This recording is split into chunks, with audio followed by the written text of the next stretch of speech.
जय हिंद आप सभी को। तो चलिए शुरुआत करते हैं। आज के इस क्लास में रूटेरिया बीएसएससी सीजीएल 4 का प्रैक्टिस सेट कंप्लीट करेंगे और आज के इस क्लास में प्रैक्टिस सेट नंबर 3 देखेंगे। इसके पहले प्रैक्टिस सेट नंबर 1 और प्रैक्टिस सेट नंबर 2 करवा चुके हैं, तो पीछे क्लास अगर नहीं देखें जाके ज़रूर देखिएगा। बहुत महत्वपूर्ण प्रैक्टिस सेट है। बिहार में अगर कोई भी एग्ज़ाम दे रहे हैं, बीएसएससी 10+2, बीएसएससी सीजीएल 4 या बिहार दरोगा, या तो आपका जो भी एग्ज़ाम एडीओ का आपका या तो बीपीएससी का प्री आप देने वाले हैं, तो जो भी एग्ज़ाम दीजिएगा आप इस क्लास को ज़रूर देखिए, क्योंकि इसमें आपका करेंट जीके जीएस और साइंस का ना बेहतरीन ढंग से क्वेश्चन दिया गया। तो सभी लोग, जितने भी लोग बिहार का कोई भी एग्ज़ाम का तैयारी कर रहे हैं, तो आप इस क्लास को ज़रूर देखिए। तो ध्यानपूर्वक पूरी क्लास को देखिए और लास्ट में आप लोग कमेंट कर दिया कि आप लोग का 75 में जो है ना कितना मार्क्स आया, ठीक है। और बाकी आप ग्रुप ज्वाइन करके मैथ का क्वेश्चन बना लीजिएगा। तो चलिए शुरुआत करते हैं प्रैक्टिस सेट नंबर 3। तो देखिए प्रैक्टिस सेट नंबर 3 का पहला क्वेश्चन कर रहा है। देखिए यहाँ पे कथन दिया हुआ और कारण दिया हुआ। कथन ए कह रहा है कि अलाउद्दीन खिलजी ने दिल्ली में मूल्य नियंत्रण लागू किया था। बिल्कुल क्या है, तो सही है। कथन ए जो है ना सही है। अलाउद्दीन खिलजी ने दिल्ली में मूल्य नियंत्रण लागू किया था, बिल्कुल क्या है, तो सही है। और कारण कह रहा है वह दिल्ली में अपने राजभवन के निर्माण में लगे हुए कारीगरों को कम वेतन देना चाहता था। ये क्या है, बिल्कुल जो है ना गलत है। ऐसा बिल्कुल नहीं था, ठीक है। याद रखिएगा ना कि कारीगरों को कम वेतन देने से इनका कोई संबंध नहीं था, इसलिए क्या है, तो कारण जो है ना गलत है। क्या होगा, गलत होगा। तो उत्तर क्या होगा, ऑप्शन नंबर सी होगा। ए सही है परंतु आर क्या है, तो गलत है। चलिए आगे देखिए। क्वेश्चन नंबर 2 पे ये करा कि पटना कॉलेज की स्थापना किस वर्ष की गई थी। पटना कॉलेज का जो स्थापना हुआ था कब हुआ था, तो 2 का सही उत्तर होगा ऑप्शन नंबर बी, 1863 में किया गया था। नेक्स्ट ये करें, निम्नलिखित में से जिस एक शासक ने ईस्ट इंडिया कंपनी को दीवानी प्रदान की थी वह था, कौन शासक था, बताइए। क्वेश्चन कर रहा है, निम्नलिखित में से जिस एक शासक ने ईस्ट इंडिया कंपनी को दीवानी प्रदान की थी वह कौन था, तो 3 का सही उत्तर होगा ऑप्शन नंबर सी, शाह आलम द्वितीय था। कौन था, शाह आलम द्वितीय था। नेक्स्ट ये करा कि निम्नलिखित में से कौन ब्रिटिश शासन के दौरान भारत में रैयतवाड़ी बंदोबस्त के प्रारंभ किए जाने के संबंध से था, बताइए। क्वेश्चन यहाँ पे कह रहा है कि निम्नलिखित में से कौन ब्रिटिश शासन के दौरान भारत में रैयतवाड़ी बंदोबस्त प्रारंभ किए जाने से संबंध था। नीचे दिए कूट का प्रयोग करके सही उत्तर को चुनिए। इसमें जो है ना कौन कौन था, तो सही उत्तर 4 का क्या होगा, तो ऑप्शन नंबर सी होगा। क्या होगा, 2 और 3, अलेक्जेंडर रीड था और क्या था, टॉमस मुनरो था। तो याद रखिएगा ना कि रैयतवाड़ी बंदोबस्त अंग्रेजों द्वारा भारत में भूरास्व वसूली हेतु लागू की गई एक प्रणाली थी, जो अलेक्जेंडर रीड ने मद्रास प्रेसिडेंटी में सर्वप्रथम 1792 ईस्वी में तमिलनाडु के बारामहल क्षेत्र में रैयतवाड़ी व्यवस्था लागू की, और टॉमस मुनरो ने 1809 ईस्वी में कुछ क्षेत्रों में इनको लागू किया था। तो यहाँ पे सही उत्तर क्या होगा, तो ऑप्शन नंबर सी होगा, 2 और 3 है। चलिए आगे देखिए। नेक्स्ट क्वेश्चन पे आइए। यहाँ पे मिलान करना है। सूची 1 में क्या है, तो दर्शन है। सूची 2 में क्या है, तो मोक्ष प्राप्त करने का तरीका है। तो दर्शन के बारे में यहाँ पे दर्शन है, उसमें क्या है, तो मोक्ष प्राप्त करने का तरीका, इसको मिलान करना है। चलिए बताइए। यहाँ पे हो जाएगा न्याय दर्शन, क्या होगा, बताइए। न्याय दर्शन का क्या होगा, मोक्ष प्राप्त करने का तरीका क्या है, तो यहाँ पे क्या हो जाएगा, तो न्याय दर्शन का क्या होगा, तो गौतम होगा। क्या होगा, तो न्याय दर्शन का यहाँ पे ना गौतम होता है, लेकिन यहाँ पे ऑप्शन में क्या होगा, तो तार्किक चिंतन होगा। क्या होगा, तार्किक चिंतन होगा, ठीक है, याद रखिएगा। और मीमांसा दर्शन का बोलेगा तो क्या होगा, वैदिक अनुष्ठान करना। और सांख्य दर्शन का बोलेगा तो क्या होगा, तो वास्तविक ज्ञान का क्या होगा, अधिग्रहण होगा। और वेदांत दर्शन का बोलेगा तो क्या होगा, तो आत्मज्ञान होगा। तो उत्तर क्या होगा, तो ऑप्शन नंबर हो जाएगा, पहले होगा 4, 3, 1, 2। तो उत्तर क्या होगा, तो ऑप्शन नंबर बी होगा। क्या होगा, तो बी होगा। याद रखिएगा ना कि प्रमुख दर्शन एवं उनके प्रवर्तक कौन है। न्याय दर्शन के बोलेगा तो गौतम है। पूर्व मीमांसा दर्शन के बोलेगा तो जैमिनी है। और सांख्य दर्शन के बोलेगा तो कपिल मुनि है। और वेदांत दर्शन उत्तर मीमांसा का बोलेगा तो बादरायण है। और योग दर्शन के बोलेगा तो कौन है, पतंजलि है। ये सभी पॉइंट याद रखिएगा। नेक्स्ट आइए करा कि इनमें से कौन चंदेल शासक महमूद गजनवी ने पराजित नहीं हुआ था, बताइए। करा इनमें से कौन चंदेल शासक महमूद गजनवी से जो है ना पराजित नहीं हुआ था, कौन पराजित नहीं हुआ था, तो 6 का सही उत्तर होगा ऑप्शन नंबर बी। क्या होगा, विद्याधर पराजित नहीं हुआ था, लेकिन धंगदेव हुआ था, जय शक्ति हुआ था, यशो बर्मन हुआ था। तो याद रखिए कि महमूद गजनवी का चंदेलों पर प्रथम आक्रमण 1019 से 20 ईस्वी में हुआ था। उस समय चंदेल शासक का जो है ना शासक विद्याधर था, जो अपने वंश का सर्वाधिक शक्तिशाली शासक था। तो यहाँ पे क्वेश्चन क्या बोल रहा है कि निम्न में से कौन चंदेल शासक महमूद गजनवी से पराजित नहीं हुआ था, तो यहाँ पे हो जाएगा विद्याधर पराजित नहीं हुआ था, लेकिन धंगदेव, जय शक्ति और यशो बर्मन हुआ था, ठीक है। चलिए आगे देखिए। नेक्स्ट निम्नलिखित में से कौन सा हड़प्पा स्थल भारत में स्थित है, बताइए। क्वेश्चन कर रहा है कि निम्नलिखित में से कौन सा हड़प्पा स्थल भारत में स्थित है, तो 7 का सही उत्तर क्या होगा? तो ऑप्शन नंबर डी कौन सा है? तो दैमाबाद है। कौन है? दैमाबाद। दैमाबाद हड़प्पा स्थल भारत के महाराष्ट्र राज्य के अहमदनगर जिले में है और यह हड़प्पा स्थल प्रवरा नदी मतलब गोदावरी नदी की सहायक नदी के तट पर क्या है? स्थित है और यह स्थल बीपी बोपाडीकर द्वारा खोजा गया था। नेक्स्ट सही करें कि विजयनगर साम्राज्य का वित्तीय व्यवस्था की मुख्य विशेषता क्या थी? बताइए। क्वेश्चन नंबर 8 कह रहा है कि विजयनगर साम्राज्य की वित्तीय व्यवस्था की मुख्य विशेषता क्या थी? तो 8 का सही उत्तर होगा ऑप्शन नंबर बी भू राजस्व था। क्या था? भू राजस्व था। ठीक है। नेक्स्ट सही कह रहा है कि world wide fund for nature का मुख्यालय कहाँ स्थित है? World wide fund for nature WWF का मुख्यालय कहाँ स्थित है? तो सही उत्तर क्या होगा? तो ऑप्शन नंबर सी ग्लैंड में है। कहाँ है? तो ग्लैंड स्विट्जरलैंड में है, याद रखिएगा। और इसका स्थापना पूछेगा ना, अगर इसका WWF का स्थापना पूछेगा तो कब हुआ था? 1961 में हुआ था। कब हुआ था? 1961 में, याद रखिएगा। और अंतर्राष्ट्रीय श्रम संगठन का मुख्यालय कहाँ है? जेनेवा में है। विश्व पर्यटन संगठन का मुख्यालय कहाँ है? तो मैड्रिड में है। और यूनेस्को का मुख्यालय कहाँ है? तो पेरिस में है। और विश्व जन वन जीव कोष बोलेगा तो क्या हो जाएगा? 1961 इंग्लैंड में है इसका मुख्यालय। नेक्स्ट आइए, करा कि जागोई एक भारतीय शास्त्रीय नृत्य है जो परंपरागत रूप से किस राज्य से संबंधित है? बताइए। क्वेश्चन कर रहा है कि जागोई एक भारतीय शास्त्रीय नृत्य है जो परंपरागत रूप से किस राज्य से संबंधित है? तो 10 का सही उत्तर होगा ऑप्शन नंबर 1 मणिपुर से। किस राज्य से? मणिपुर से है। नेक्स्ट सही करा कि बंकिम चंद्र चट्टोपाध्याय का प्रसिद्ध उपन्यास आनंद मठ को किस वर्ष प्रकाशित किया गया था? क्वेश्चन कर रहा है कि बंकिम चंद्र चट्टोपाध्याय का प्रसिद्ध उपन्यास आनंद मठ को किस वर्ष प्रकाशित किया गया था? तो 11 का सही उत्तर क्या होगा? तो ऑप्शन नंबर सी 1882 में प्रकाशित किया गया था। नेक्स्ट सही करा है भारत में निम्नलिखित में से कौन सा मुद्रा आपूर्ति को विनियमित करने हेतु उत्तरदायी प्रभारी है? क्वेश्चन कर रहा है कि भारत में निम्नलिखित में से कौन मुद्रा आपूर्ति को विनियमित करने हेतु उत्तरदायी प्रभारी है? बताइए। तो 12 का सही उत्तर क्या होगा? तो ऑप्शन नंबर 1 भारतीय रिजर्व बैंक है। कौन है? भारतीय रिजर्व बैंक है। नेक्स्ट है ये करा Indian institute of ecology and environment कहाँ स्थित है? बताइए। Indian institute of ecology and environment कहाँ स्थित है? तो 13 का सही उत्तर होगा ऑप्शन नंबर 1 नई दिल्ली में। कहाँ है? तो नई दिल्ली में है। नेक्स्ट है करा कि अमिता शेरगिल का संबंध किससे क्षेत्र से? बताइए। अमिता शेरगिल का संबंध किस क्षेत्र से है? तो 14 का सही उत्तर होगा ऑप्शन नंबर बी चित्रकारी से। किससे? चित्रकारी से है। नेक्स्ट है करा कि जलवायु परिवर्तन के संदर्भ में कोपेनहेगन सम्मेलन कब हुआ था? जलवायु परिवर्तन के संदर्भ में कोपेनहेगन सम्मेलन कब हुआ था? बताइए। तो 15 का सही उत्तर होगा ऑप्शन नंबर 1 2009 में हुआ था। कब हुआ था? 2009 में हुआ था। नेक्स्ट है क्वेश्चन नंबर 16 का है कि श्रीमद् भगवद गीता का अंग्रेजी में अनुवाद करने वाला पहला यूरोपियन कौन था? बताइए। श्रीमद् भगवद गीता का अंग्रेजी में अनुवाद करने वाला पहला यूरोपियन कौन था? तो 16 का सही उत्तर होगा option number C Charles Wilkins था। कौन था? चार्ल्स विल्किंस था। नेक्स्ट है करा कि सार्गेसो किस महासागर से संबंधित है? बताइए। सार्गेसो किस महासागर से संबंधित है? तो 17 का सही उत्तर होगा ऑप्शन नंबर सी उत्तरी अटलांटिक महासागर से क्या है? तो संबंधित है। नेक्स्ट है करा कि दुलहस्ती बांध निम्न में से किस नदी पर स्थित है? बताइए। दुलहस्ती बांध निम्नलिखित में से किस नदी पर स्थित है? तो 18 का सही उत्तर क्या होगा? तो ऑप्शन नंबर डी इनमें से कोई नहीं। क्या होगा? इनमें से कोई नहीं। याद रखिएगा ना, दुलहस्ती बांध जो है चिनाब नदी पर स्थित है और यह कौन सा राज्य में है? तो जम्मू कश्मीर राज्य से जो है ना संबंधित है। नागल बांध बोलेगा तो सतलज नदी पर है। तुंगभद्रा बांध बोलेगा तो तुंगभद्रा नदी पर है। और माता तीला परियोजना बोलेगा तो किस नदी पर है? तो बेतवा नदी पर है। और हीराकुंड बांध बोलेगा तो किस नदी पर है? तो हीराकुंड बांध महानदी पर है। और टिहरी बांध बोलेगा तो किस नदी पर? भागीरथी नदी पर है। ठीक है। तो ये सभी पॉइंट याद रखिएगा। बाकी आपको टेलीग्राम पे जो है ना सारे पॉइंट आपको हम स्लाइड के तौर पे देते हैं, तो वहाँ पे जो है ना जरूर देखिएगा, अच्छे से ज्वाइन कर लीजिएगा, मतलब अच्छे से पढ़िएगा। और डिस्क्रिप्शन में लिंक है राहुल स्टडी ग्रुप के नाम से, डिस्क्रिप्शन में लिंक है, लिंक पर क्लिक करके ज्वाइन कर लीजिएगा। वहाँ पे करंट अफेयर्स और सारा जो है ना इंपॉर्टेंट जो स्लाइड होता है वहाँ पर हम जरूर देते हैं, तो उसको जरूर पढ़िएगा। जो भी इंपॉर्टेंट लगे उसको नोट कर लीजिएगा। बाकी PDF में दिया हुआ रहेगा ही, तो सभी लोग वहाँ से भी देख सकते हैं। चलिए आगे देखिए। नेक्स्ट है निम्नलिखित देशों में से किसमें एक परंपरागत अधिवास को काम्प्यूंग के नाम से जाना जाता है? बताइए। क्वेश्चन कर रहा है कि निम्नलिखित देशों में से किसमें एक परंपरागत अधिवास को काम्प्यूंग के नाम से जाना जाता है? तो 19 का सही उत्तर क्या होगा? तो ऑप्शन नंबर सी मलेशिया। क्या होगा? मलेशिया होगा। नेक्स्ट है करा निम्नलिखित में से कौन सा प्रशांत सांस्कृतिक परिमंडल से संबंधित नहीं है? बताइए। क्वेश्चन कर रहा है कि निम्नलिखित में से कौन सा प्रशांत सांस्कृतिक परिमंडल से संबंधित नहीं है? तो 20 का सही उत्तर होगा ऑप्शन नंबर डी मलय परिमंडल संबंधित नहीं है, लेकिन पॉलिनेशिया है, माइक्रोनेशिया है और मेलानेशिया है। नेक्स्ट है करा कि किस आधार पर एक कोशिकीय होते हुए भी अमीबा को प्रोटिस्टा जगत का सदस्य जबकि राइबोजियम को मोनेरा जगत का सदस्य माना जाता है? बताइए।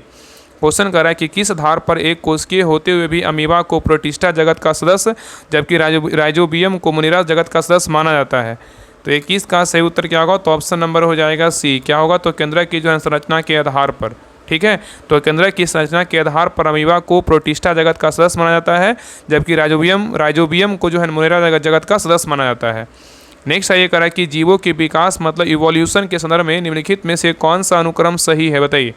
करा जीवों के विकास इवोल्यूशन के संदर्भ में निम्नलिखित में से कौन सा अनुक्रम सही है? तो 22 का सही उत्तर होगा ऑप्शन नंबर सी। सलामेंडर, अजगर, कंगारू जो है ना, ये क्या है? बिल्कुल सही है। नेक्स्ट ये करा कि मानव शरीर में श्वसन वर्णक है, कौन है? बताइए। मानव शरीर में श्वसन वर्णक कौन है? बताइए। तो 23 का सही उत्तर क्या होगा? ऑप्शन नंबर बी, हीमोग्लोबिन है। क्या है? हीमोग्लोबिन है। नेक्स्ट है करा निम्नलिखित में से कौन सा कथन असत है? इसमें असत कथन पूछा है कि कौन सा इसमें जो है ना गलत है। तो देखिए पहला कह रहा है कि डॉक्टरी थर्मामीटर पारस 35 डिग्री सेल्सियस से 42 डिग्री सेल्सियस तक होता है। बिल्कुल क्या है? तो सही है। जो डॉक्टरी थर्मामीटर होता है उसका जो पारस होता है 35 डिग्री सेल्सियस से 42 डिग्री सेल्सियस तक होता है। बिल्कुल क्या है? तो सही है।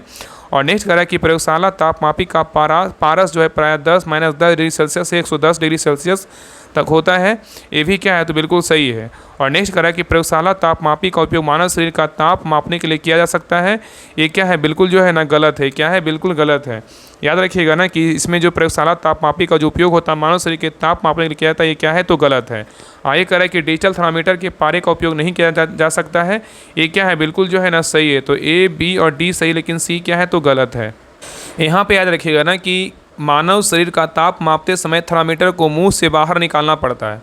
मानव शरीर का ताप मापते समय थर्मामीटर को मुंह से बाहर निकालना पड़ता है, लेकिन प्रयोगशाला तापमापी द्वारा तभी ताप का पठनांक लिया जाता है जब यह उस वस्तु में रखा हो जिसका ताप जो है ना मापना। इसलिए प्रयोगशाला तापमापी का उपयोग मानव के शरीर का ताप मापने के लिए नहीं किया जा सकता है। ठीक है, चलिए आगे देखिए।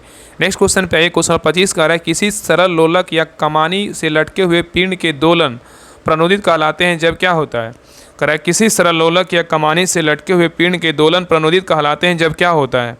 तो 25 का सही उत्तर होगा ऑप्शन नंबर बी, बाह्य कारक दोलन को निरंतर जो है ना बनाए रखता है। ठीक है, तो याद रखिए किसी सरल लोलक या कमानी से लटके हुए पिंड के दोलन प्रणोदित दोलन कहलाते हैं जब बाह्य कारक दोलन को निरंतर जो है ना बनाए रखता है। नेक्स्ट क्वेश्चन पे आइए। नेक्स्ट आइए क्वेश्चन नंबर 26 का रहा है कि निम्नलिखित में से कौन सा कथन सही नहीं है? यहाँ पे भी बोल रहा है कौन सा कथन गलत है, इसके बारे में बताना है। तो देखिए पहला कह रहा है कि किसी जलीय विलयन, कह रहा है किसी जलीय विलयन का क्वथनांक जल के क्वथनांक से अधिक होता है। बिल्कुल क्या है? तो सही है। किसी जलीय विलयन का क्वथनांक जल के क्वथनांक से अधिक होता है। क्या है? बिल्कुल सही है। और आगे कह रहा है किसी विलयन में विलयों के योग इसका जल विभव बढ़ जाता है। ये क्या है? गलत है। यही क्या है? उत्तर क्या होगा? ऑप्शन नंबर बी होगा। आगे देखिए सही का देख लेते हैं। कह रहा है किसी विलयन में जल का वाष्प दाब शुद्ध जल में वाष्प दाब की तुलना में क्या होता है? निम्न होता है। ये भी क्या है? सही है। किसी विलयन में जल का वाष्प दाब शुद्ध जल के में वाष्प दाब की तुलना में निम्न होता है। ये भी क्या है? तो सही है। और जब किसी विलयन को एक अर्धपरागरम झिल्ली द्वारा जल से अलग किया जाता है तो विलयन पर दबाव देने से जल के प्रवाह को रोका जा सकता है। ये भी क्या है? तो सही है। तो ए, सी और डी सही, लेकिन बी क्या है? तो गलत। उत्तर क्या होगा? तो ऑप्शन नंबर बी होगा। चलिए आगे देखिए। क्वेश्चन 27 कह रहा है कि नेटल पौधे के पत्तों को छूने पर डंक जैसा दर्द होता है। कह रहा है कि नेटल पौधे के पत्तों को छूने पर डंक जैसा दर्द होता है, वह दर्द किस अम्ल के स्राव से होता है? बताइए। तो 27 का सही उत्तर क्या होगा? तो ऑप्शन नंबर डी, मेथोनोइक अम्ल होगा। क्या होगा? मेथोनोइक अम्ल होगा। नेक्स्ट सही कह रहा है कि प्रकाश सरल रेखीय पथ पर चलता है। प्रकाश जो है सरल रेखीय पथ पर चलता है। यदि इसके पथ में अपारदर्शी छोटी वस्तु रखी हो तो यह किनारों पर मुड़ जाती है, तब इस प्रभाव को क्या कहते हैं? बताइए। तो 28 का सही उत्तर होगा ऑप्शन नंबर बी, प्रकाश का विवर्तन कहते हैं। नेक्स्ट सही कह रहा है कि प्रकाश वैद्युत प्रभाव में क्या होता है? बताइए। प्रकाश वैद्युत प्रभाव में क्या होता है? तो 29 का सही उत्तर होगा ऑप्शन नंबर बी, प्रकाश ऊर्जा का वैद्युत ऊर्जा में जो है रूपांतरण होता है। नेक्स्ट आइए यहाँ पे मिलान करने बोल रहा है। सूची 1 में क्या है? रोग वाहक है, और सूची 2 में क्या है? संबंधित रोग है। कौन सा रोग वाहक का संबंधित कौन सा रोग से है, इसके बारे में जो है ना बताना है। चलिए बताइए। पहला है क्यूलेक्स मच्छर। क्यूलेक्स मच्छर का जो संबंधित रोग है कौन सा है? बताइए। तो क्यूलेक्स मच्छर का बोलेगा तो क्या होगा? हाथी पाँव होगा। क्या होगा? हाथी पाँव। तो क्यूलेक्स मच्छर जो है ना हाथी पाँव, या तो इसी को क्या बोलते हैं? फाइलेरिया रोग के कारक बुचेरिया ब्रेनफाइटी कृमि का जो है ना वाहक है। और सीसी मक्खी का बोलेगा तो क्या होगा? सीसी मक्खी का क्या है? ट्रिपोनोसोमा जो है ना रोग है। तो याद रखिए सीसी मक्खी निद्रालु रोग के कारक ट्रिपोनोसोमा प्रोटोजोआ की वाहक होती है। और नेक्स्ट है ये बालू मक्खी। बालू मक्खी क्या है? तो बालू मक्खी का बोलेगा तो कालाजार है। तो बालू मक्खी कालाजार रोग के कारक लिस्मीनिया दोनों वेनो प्रोटोजोअन की जो है ना वाहक है। और पिस्सू का बोलेगा तो क्या हो जाएगा? तो पिस्सू का बोलेगा तो क्या होगा? प्लेग होगा। तो पिस्सू रोग प्लेग का वाहक होता है जो कि चूहों का बाह्य परजीवी होता है। तो यहाँ पे उत्तर क्या होगा, तो यहाँ सही उत्तर होगा यहाँ पे क्या हो जाएगा, तो 3 1 4 2। तो सही उत्तर होगा ऑप्शन नंबर बी होगा, 3 1 4 2 हो जाएगा। चलिए आगे देखिए, नेक्स्ट क्वेश्चन पे आइएगा। परमाणु संरचना के संदर्भ में निम्नलिखित कथनों पर विचार कीजिए। इसमें बोल रहा है उपयुक्त में से कौन सा कथन सही है, बताइए। कह रहा है कि परमाणु संरचना के संदर्भ में निम्नलिखित कथनों पर विचार कीजिए, इसमें कौन सा कथन सही है, बताइए। तो देखिए पहला कह रहा है परमाणु संरचना के बारे में, कह रहा है परमाणुओं की संरचना से संबंधित पहला मॉडल जे थॉमसन द्वारा प्रस्तुत किया गया था, ये क्या है, बिल्कुल सही है। और नील्स बोर ने रदरफोर्ड के परमाणु की त्रुटियों को दूर किया, ये भी क्या है, तो सही। उत्तर क्या होगा, तो ऑप्शन नंबर सी होगा, 1 और 2 दोनों क्या है, बिल्कुल सही है। चलिए आगे देखिए, नेक्स्ट है ये कह रहा है कि अल्फा कण के 2 धन आवेश होते हैं, इसका द्रव्यमान लगभग बराबर होता है, किसके, बताइए। कह रहा है कि अल्फा कण के 2 धन आवेश होते हैं, इसका द्रव्यमान लगभग बराबर होता है, किसके। तो 32 का सही उत्तर होगा ऑप्शन नंबर बी, हीलियम के एक परमाणु के नाभिक क्या होता है, बराबर होता है। नेक्स्ट है कह रहा है निम्न में से कौन से रासायनिक परिवर्तन को निरूपित करते हैं। निम्न में से कौन से रासायनिक परिवर्तन को निरूपित करते हैं, कौन करता है। तो 33 का सही उत्तर क्या होगा, तो ऑप्शन नंबर सी होगा, 3 और 4। कौन होगा, ईंधन का ज्वलन और क्या है, लोहे में जंग लगना। ठीक है, याद रखिएगा ना कि यहाँ पे जो है ईंधन का ज्वलन और लोहे में जंग लगना क्या है, तो रासायनिक परिवर्तन, लेकिन लोहे का चुंबकन और द्रव का संघनन क्या है, तो भौतिक परिवर्तन है। ठीक है, चलिए आगे देखिए। नेक्स्ट है यहाँ पे देखिए मिलान करने बोल रहा है, सूची 1 दिया और सूची 2 है। चलिए मिलाते हैं। पहला देखिए क्या है, तो सूखी बर्फ़ है, क्या है, तो सूखी बर्फ़ है। यहाँ पे कौन बोल रहा है, सुमेलित नहीं है, सॉरी यहाँ पे सुमेलित मतलब कौन गलत है, इसके बारे में बताना है। तो देखिए पहला यहाँ पे देखिए कह रहा है कि पहला क्या है, सूखी बर्फ़। सूखी बर्फ़ क्या होगा, तो यहाँ पे हो जाएगा ठोस कार्बन डाइऑक्साइड, बिल्कुल क्या है, तो सही है। ठीक है, और नेक्स्ट है सेविन। सेविन क्या है, तो कीटनाशक है, ये भी क्या है, बिल्कुल सही है। और टेफ्लॉन बोलेगा तो फ्लोरीन युक्त बहुलक, ये भी क्या है, सही है। और फ्लोरिन्स बोलेगा तो फ्लोरिन्स युक्त कार्बनिक यौगिक है, यही क्या है, तो गलत। उत्तर क्या होगा, तो ऑप्शन नंबर डी हो जाएगा। यहाँ पे याद रखिएगा ना कि फ्लोरिन्स जो होता है ना, कार्बन का अपरूप है, और कार्बन के इस जटिल रूप में कार्बन परमाणु एक दूसरे के षष्ठकलाकार या पंचभुजाकर रूप में जुड़कर एक पिराजुनुमा संरचना का जो है निर्माण करते हैं। ठीक है, चलिए आगे देखिए। नेक्स्ट आइए, कह रहा है कि चिकित्सा स्थितियों का निदान करने के लिए एमआरआई में किसका उपयोग नहीं होता है। यहाँ पे नहीं पूछा है किसका उपयोग नहीं होता है, इन्हें की होता है। यहाँ पे कह रहा है चिकित्सा स्थितियों का निदान करने के लिए एमआरआई में किसका उपयोग नहीं होता, बताइए। तो 35 का सही उत्तर क्या होगा, तो ऑप्शन नंबर बी होगा, एक्स किरण। क्या होगा, तो एक्स किरण। तो याद रखिएगा ना कि एक्सरे सीटी स्कैन के विपरीत एमआरआई विकिरण रेडिएशन का उपयोग नहीं करता है, या एक मजबूत चुंबकीय क्षेत्र मैग्नेटिक फील्ड और रेडियो तरंगों का उपयोग करता है। और जेनॉन जो है ना आइसोटोप के प्रयोग से गामा रे का उपयोग एमआरआई में किया जा रहा है। ठीक है, तो यहाँ पे एक्स किरण का प्रयोग नहीं करते हैं, बाकी चुंबकीय क्षेत्र रेडियो तरंग गामा किरण का किया जाता है। नेक्स्ट है कह कि क्षारीय धातु प्रबल अपचायक है, इसका कारण क्या है, बताइए। क्षारीय धातु प्रबल अपचायक है, इसका कारण क्या है। तो 36 का सही उत्तर होगा ऑप्शन नंबर 1, निम्न आयनन ऊर्जा है। क्या है, निम्न आयनन ऊर्जा है। नेक्स्ट है कह कि व्यावसायिक मोटरों के संदर्भ में निम्न में से कौन सा कथन सत्य है, बताइए। कह रहा है व्यावसायिक मोटरों के संदर्भ में निम्न में से कौन सा कथन सत्य है, बताइए। तो देखिए पहला कह रहा है कि इनमें से विद्युत चुंबक प्रयोग किए जाते हैं व्यावसायिक मोटरों में, बिल्कुल क्या है, सही है। और इनमें कुंडली को गर्म लौह क्रोड पर लपेटा जाता है, ये भी क्या है, सही है। और इनकी शक्ति अधिक होती है, ये भी क्या है, सही। उत्तर क्या होगा, तो ऑप्शन नंबर डी, इनमें से सभी कथन क्या है, बिल्कुल सही है। नेक्स्ट है कह निम्नलिखित में से कौन सा पौधे में मौजूद सरल अस्थायी उत्तकों का एक समूह है, बताइए। क्वेश्चन कह रहा है निम्नलिखित में से कौन सा पौधे में मौजूद सरल अस्थायी उत्तकों का एक समूह है। तो 38 का सही उत्तर होगा ऑप्शन नंबर ए होगा, पेरेनकाइमा, कोलेनकाइमा और क्या होगा, स्क्लेरेनकाइमा होगा। तो उत्तर क्या होगा, तो ऑप्शन नंबर ए होगा। नेक्स्ट है कह रहा निम्नलिखित में से किसमें खुला परिसंचरण तंत्र पाया जाता है, बताइए। कह रहा निम्नलिखित में से किसमें खुला परिसंचरण तंत्र पाया जाता है। तो 39 का सही उत्तर होगा ऑप्शन नंबर 1, ऑर्थोपोडा में पाया जाता है। किसमें पाया जाता है, ऑर्थोपोडा में पाया जाता है। नेक्स्ट है कह रहा है कि कोहनी एवं घुटने की संधि निम्न में से किस अस्थि संधि का उदाहरण है, बताइए। कह रहा है कोहनी एवं घुटने की संधि निम्न में से किस अस्थि संधि का उदाहरण है। तो 40 का सही उत्तर होगा ऑप्शन नंबर बी होगा, हिंद संधि का क्या है, तो उदाहरण है। हिंद संधि क्या होता है, इस प्रकार की संधियाँ की अस्थियाँ केवल एक ही दिशा में मुड़ जा सकती है, जैसे घुटने एवं क्या है, कोहनी की संधियाँ। नेक्स्ट है कह रहा है यदि तरंग 2.5 सेकंड में 20 कंपन पूरे करती है तो इसकी आवृत्ति क्या होगी। कह रहा है यदि तरंग 2.5 सेकंड में 20 कंपन पूरे करती है इसकी आवृत्ति क्या होगी।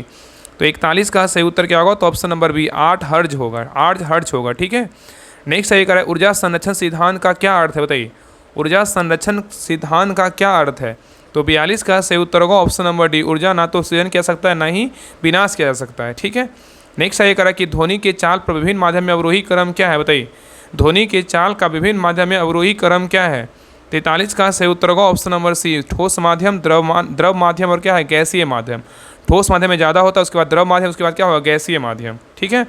नेक्स्ट है ये करा कि चालक का प्रतिरोध किन किन बातों पर निर्भर करता है। चालक का प्रतिरोध किन किन बातों पर निर्भर करता है। तो 44 का सही उत्तर होगा ऑप्शन नंबर डी, इनमें से सभी बातों पे। कौन कौन, तो चालक की लंबाई पर करता है, और चालक के परिच्छेद के क्षेत्रफल भी करता है, और चालक के तापक्रम भी करता है, इन सभी बातों पे करता है। ठीक है। नेक्स्ट है करा उस धातु का नाम बताइए जिसका गलनांक और क्वथनांक क्या है, तो अधिक होता है, बताइए। करा उस धातु का नाम बताइए जिसका गलनांक और क्वथनांक क्या होता है, अधिक होता है।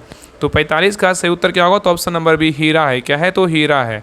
नेक्स्ट है करा कि भारत को 1991 में ऐसे आर्थिक संकट का सामना करना पड़ा, निम्नलिखित में से कौन सा उस संकट का प्रमुख क्या है, तो कारण रहा, बताइए। करा कि भारत को 1991 में ऐसे आर्थिक संकट का सामना करना पड़ा, निम्नलिखित में से कौन सा उस संकट का प्रमुख कारण रहा। तो 46 का सही उत्तर क्या होगा, तो ऑप्शन नंबर हो जाएगा यहाँ पे बी होगा, बाहरी ऋण का उच्च स्तर होगा। क्या होगा, बाहरी ऋण का उच्च स्तर होगा। तो याद रखिए कि वर्ष 1991 में भारत को विदेशी ऋणों के मामले में संकट का सामना करना पड़ा, और सरकार अपने विदेशी ऋण को भुगतान करने की स्थिति में जो है नहीं थी। नेक्स्ट है ये करा कि निम्नलिखित में से कौन मुद्रा के अवमूल्यन का सबसे संभावित प्रभाव होगा, बताइए। करा निम्नलिखित में से कौन मुद्रा के अवमूल्यन का सबसे संभावित प्रभाव होगा। तो 47 का सही उत्तर क्या होगा, तो ऑप्शन नंबर बी होगा, निर्यात में जो है ना वृद्धि होगा। नेक्स्ट है ये करा कि लोकसभा अध्यक्ष अपने कास्टिंग वोट का प्रयोग कब करते हैं। लोकसभा अध्यक्ष अपने कास्टिंग वोट का प्रयोग कब करते हैं। तो 48 का सही उत्तर होगा ऑप्शन नंबर सी, वोट बराबर बराबर होने की स्थिति में जो है ना कास्टिंग वोट का प्रयोग करते हैं, कौन, लोकसभा अध्यक्ष करते हैं। ठीक है।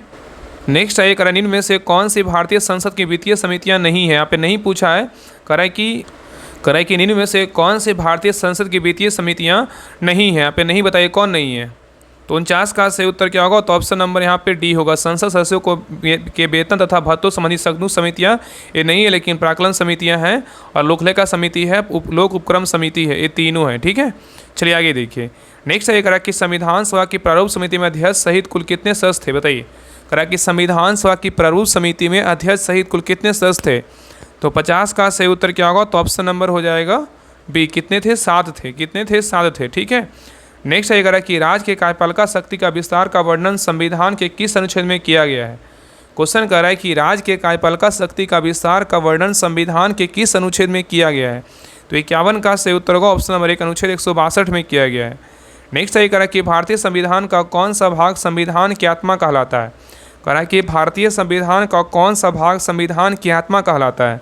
तो 52 का सही उत्तर क्या होगा, ऑप्शन नंबर उद्देशिका है। क्या है, उद्देशिका है। नेक्स्ट है करें कि council of scientific and industrial research का अध्यक्ष निम्न में से कौन होते हैं। क्वेश्चन करा कि council of scientific and industrial research का अध्यक्ष कौन होते हैं। तो 53 का सही उत्तर होगा ऑप्शन नंबर 1, भारत के जो है ना प्रधानमंत्री होते हैं। नेक्स्ट है करा कि निर्वाचन आयोग के संबंध में कौन सा कथन सही नहीं है। यहाँ पे सही नहीं पूछा है कि निर्वाचन आयोग के संबंध में कौन सा कथन सही नहीं है। तो देखिए पढ़ते हैं। देखिए पहला का ऑप्शन कह रहा है कि संविधान के भाग 15 के अनुच्छेद 324 से 329 के बीच निर्वाचन आयोग का वर्णन किया गया है। बिल्कुल क्या है, तो सही है। संविधान के भाग 15 के अनुच्छेद 324 से 29 के बीच निर्वाचन आयोग का वर्णन किया गया है। बिल्कुल क्या है, तो सही है। और नेक्स्ट कह रहा है कि निर्वाचन आयोग के सदस्यों की संख्या राष्ट्रपति द्वारा निर्धारित की जाती है। ये भी क्या है, बिल्कुल सही है। और आगे कह रहा है कि मुख्य चुनाव आयुक्त को राष्ट्रपति प्रसाद पर्यंत अपना पद धारण नहीं करते हैं। ये क्या है, बिल्कुल जो है ना, ये भी सही है। मुख्य चुनाव आयुक्त जो होते हैं राष्ट्रपति के प्रसाद पर्यंत अपना पद धारण नहीं करते, ये भी क्या है, सही है। और आगे कह रहा है निर्वाचन आयोग के सदस्य 6 वर्षों की अवधि या 62 वर्ष की उम्र दोनों में से जो पहले हो जाए पद धारण करते हैं। ये क्या है, गलत है। यहाँ पे 6 वर्षों के साथ साथ जो है यहाँ पे 65 वर्ष होगा। क्या होगा, 65 वर्ष होगा, तब सही होगा। इसलिए गलत क्या होगा, ऑप्शन नंबर डी क्या है, तो गलत है। चलिए आगे देखिए। और यहाँ पे देखिए ना, ये जो पॉइंट है इसको पॉइंट याद रखिएगा, बहुत इंपॉर्टेंट पॉइंट है। यहाँ पे याद रखिए कि मुख्य चुनाव आयुक्त और अन्य चुनाव आयुक्तों की नियुक्ति राष्ट्रपति द्वारा की जाती है। हालांकि उनका पद जो है राष्ट्रपति के प्रसाद पत्र नहीं है। ये इंपॉर्टेंट पॉइंट है। यहाँ पे ना बहुत लोग का कन्फ्यूजन होता है, इसलिए क्या है, ये भी सही है। चलिए आगे देखिए। नेक्स्ट कह रहा है कि निम्न में से कौन सा विषम समवर्ती सूची में शामिल नहीं है। करा निम्न में से कौन सा विषय है, करा निम्न में से कौन सा विषय है जो समवर्ती सूची में शामिल नहीं। इसमें कौन है, बताइए, समवर्ती सूची में शामिल नहीं है। तो 55 का सही उत्तर होगा ऑप्शन नंबर 1, प्रतिरक्षा जो है समवर्ती सूची में नहीं, लेकिन वन, बिजली और श्रम क्या है, तो समवर्ती सूची में शामिल है। ठीक है। प्रतिरक्षा जो है ना संघ सूची का विषय है। नेक्स्ट है करा कि अंडमान निकोबार द्वीप समूह की सबसे उच्चतम चोटी किस भाग में स्थित है। अंडमान निकोबार द्वीप समूह की सबसे उच्चतम चोटी किस भाग में स्थित है? तो 56 का सही उत्तर होगा ऑप्शन नंबर डी, उत्तरी भाग में क्या है तो स्थित है। नेक्स्ट आएगा निम्नलिखित में से कौन सा धात्विक खनिज आग्नेय तथा कांस्य चट्टानों में नहीं पाया जाता है? बताइए, क्वेश्चन कर रहा है निम्नलिखित में से कौन सा धात्विक खनिज आग्नेय तथा कांस्य चट्टानों में नहीं पाया जाता है? तो 57 का सही उत्तर होगा ऑप्शन नंबर बी, कोयला नहीं पाया जाता, लेकिन तांबा, जस्ता, सीसा जो है ना पाया जाता है। नेक्स्ट आइए करा कि मौसम को प्रभावित करने वाली अधिकांश घटनाएं किस मंडल में होती है? बताइए, करा कि मौसम को प्रभावित करने वाली अधिकांश घटनाएं जो है ना किस मंडल में होती है? तो 58 का सही उत्तर होगा ऑप्शन नंबर 1, क्षोभ मंडल में होता है। नेक्स्ट आइए करा कि दक्षिण पूर्व एशिया का एकमात्र भू आवृत देश कौन सा है? बताइए, दक्षिण पूर्व एशिया का एकमात्र भू आवृत देश कौन सा है? तो 59 का सही उत्तर क्या होगा? तो ऑप्शन नंबर 1, लाओस है। क्या है? तो लाओस है। ठीक है, चलिए आगे देखिए, कह रहा है कि भारत में सर्वाधिक मैंग्रोव वन किस राज्य में स्थित है? भारत में सर्वाधिक मैंग्रोव वन किस राज्य में स्थित है? तो 60 का सही उत्तर होगा ऑप्शन नंबर बी, पश्चिम बंगाल में स्थित है। नेक्स्ट है कह रहा है कि हाल ही में किस भारतीय राज्य द्वारा योग नीति की शुरुआत की गई है? बताइए, कह रहा है कि हाल ही में किस भारतीय राज्य द्वारा योग नीति की शुरुआत की गई है? तो 61 का सही उत्तर होगा ऑप्शन नंबर क्या हो जाएगा? तो सी, उत्तराखंड में किया गया है। नेक्स्ट है कह रहा है कि इजराइल ईरान संघर्ष के ईरान से भारतीय नागरिकों की सुरक्षा और निकासी सुनिश्चित करने के लिए भारत सरकार द्वारा कौन सा ऑपरेशन चलाया गया? बहुत अच्छा क्वेश्चन है। कह रहा है इजराइल ईरान संघर्ष के कारण ईरान से भारतीय नागरिकों की सुरक्षा और निकासी सुनिश्चित करने के लिए भारत सरकार द्वारा कौन सा ऑपरेशन चलाया गया था? तो 62 का सही उत्तर होगा ऑप्शन नंबर 1, ऑपरेशन सिंधु चलाया गया था। नेक्स्ट है कह रहा है कि वैश्विक आतंकवाद सूचकांक 2025 में आतंकवाद में सबसे अधिक प्रभावित देश कौन सा है? बताइए, क्वेश्चन कर रहा है कि वैश्विक आतंकवाद सूचकांक 2025 में आतंकवाद से सबसे अधिक प्रभावित देश कौन है? तो 63 का सही उत्तर होगा option number B, Burkina Faso है। क्या है? बुर्किना फासो है। नेक्स्ट है इनमें से कौन सा राष्ट्रीय उद्यान भारत का 58वां टाइगर रिजर्व बना है? बताइए, कह रहा है इनमें से कौन सा राष्ट्रीय उद्यान भारत का 58वां टाइगर रिजर्व बना है? तो 64 का सही उत्तर क्या होगा? तो ऑप्शन नंबर 1, माधव राष्ट्रीय उद्यान बना है। ठीक है, तो याद रखिए कि भारत का 58वां टाइगर रिजर्व का दर्जा माधव राष्ट्रीय उद्यान को प्राप्त हुआ है और भारत में कुल जो है 58 टाइगर रिजर्व हो गए हैं, जिनमें प्रोजेक्ट टाइगर के तहत बाघों को संरक्षित करने हेतु चिन्हित किया गया है। ठीक है, और 57वां बोलेगा तो कौन सा? राता पानी टाइगर रिजर्व है। ठीक है, नेक्स्ट है ये कह रहा है कि हाल ही में चर्चा में रहा वालिस रेखा किन दो स्थानों के बीच स्थित है? कह रहा है कि चर्चा में रहा वालिस रेखा किन दो स्थानों के बीच स्थित है? तो 65 का सही उत्तर होगा ऑप्शन नंबर 1, एशिया और ऑस्ट्रेलिया के बीच जो है ना अवस्थित है। नेक्स्ट है कह रहा है कि किस निजी अंतरिक्ष कंपनी ने ब्लू घोस्ट नामक लैंडर को चंद्रमा पर सफलतापूर्वक उतारा है? बताइए, क्वेश्चन कर रहा है किस निजी अंतरिक्ष कंपनी ने ब्लू घोस्ट नामक लैंडर को चंद्रमा पर सफलतापूर्वक उतारा है? तो 66 का सही उत्तर होगा option number B, firefly क्या है? एरोस्पेस है। फायर फ्लाई क्या है? एरोस्पेस है। नेक्स्ट आइए, कह रहा है कि भारत ने किन दो देशों के साथ मिलकर बौद्ध विरासत को एकजुट करने के लिए बुद्ध त्रिराष्ट्र मोटरसाइकिल अभियान की शुरुआत की थी? बताइए, क्वेश्चन कर रहा है कि भारत ने किन दो देशों के साथ मिलकर बौद्ध विरासतों को एकजुट करने के लिए बुद्ध त्रिराष्ट्र मोटरसाइकिल अभियान की शुरुआत की थी? तो 67 का सही उत्तर होगा ऑप्शन नंबर 1, नेपाल और क्या है? तो श्रीलंका है। ठीक है, नेक्स्ट है कह रहा है किस केंद्रीय मंत्रालय ने पीएम युवा 3.0 योजना शुरू की है? बताइए, कह रहा है किस केंद्रीय मंत्रालय ने पीएम युवा 3.0 योजना जो है ना 3.0 योजना शुरू की है? तो 68 का सही उत्तर क्या होगा? तो ऑप्शन नंबर बी, शिक्षा मंत्रालय ने शुरू किया है। नेक्स्ट है कह रहा है ऑस्कर पुरस्कार 2025 में सर्वश्रेष्ठ फिल्म का अवार्ड किस फिल्म को दिया गया है? बताइए, ऑस्कर पुरस्कार 2025 में सर्वश्रेष्ठ फिल्म का अवार्ड किस फिल्म को दिया गया है? तो 69 का सही उत्तर होगा ऑप्शन नंबर 1, अनोरा को दिया गया है। नेक्स्ट है कह रहा है कि हाल ही में उरुग्वे के नए राष्ट्रपति के रूप में किसे नियुक्त किया गया? बताइए, हाल ही में उरुग्वे के नए राष्ट्रपति के रूप में किसे नियुक्त किया गया है? तो 70 का सही उत्तर होगा ऑप्शन नंबर 1, यामांडू ओरेसी को जो है नियुक्त किया गया है। नेक्स्ट है कह रहा है कि अंतर्राष्ट्रीय योग दिवस 2025 की थीम विषय क्या है? बताइए, अंतर्राष्ट्रीय योग दिवस 2025 की थीम विषय क्या था? सबको पता होगा इसका, हम कितना बार क्वेश्चन टेलीग्राम ग्रुप में हम डाल चुके हैं क्यूज के रूप में। बताइए, तो 71 का सही उत्तर होगा ऑप्शन नंबर बी, एक पृथ्वी एक स्वास्थ्य के लिए जो है ना एक योग है। ठीक है, याद रखिएगा। चलिए आगे देखिए, और एक योग दिवस कब मनाते हैं? तो आपको पता है 21 जून को जो है ना प्रतिवर्ष अंतर्राष्ट्रीय योग दिवस मनाया जाता है। नेक्स्ट ये करा कि और ये क्वेश्चन जो है ना बहुत इंपॉर्टेंट, देखिएगा आगे जितने भी एग्जाम होगा बिहार में आपको देखिएगा एक क्वेश्चन देखने को जरूर मिलेगा एग्जाम में, क्योंकि बहुत इंपॉर्टेंट आजकल जो है ना दिवस से क्वेश्चन ज़्यादा ही पूछता है जो इंपॉर्टेंट रहता है। जैसे मान लीजिए पर्यावरण दिवस हो गया, योग दिवस हो गया, और भी दिवस है, तो ये सब जो है ना इसका थीम जरूर पूछता है, तो ये सभी को याद रखिएगा। चलिए आगे देखिएगा, इंटरनेशनल बिग कैट अलायंस की पहली सभा का आयोजन कहाँ किया गया? बताइए, इंटरनेशनल बिग कैट अलायंस का पहली सभा का आयोजन कहाँ किया गया है? तो 72 का सही उत्तर होगा ऑप्शन नंबर डी, नई दिल्ली में किया गया है। नेक्स्ट है कह रहा है कि हाल ही में किस देश के प्रधानमंत्री को बारबाडोस के सर्वोच्च सम्मान Barbados honorary order of freedom से सम्मानित किया गया है? कह रहा है कि हाल ही में किस देश के प्रधानमंत्री को बारबाडोस के सर्वोच्च सम्मान Barbados honorary order of freedom से सम्मानित किया गया है?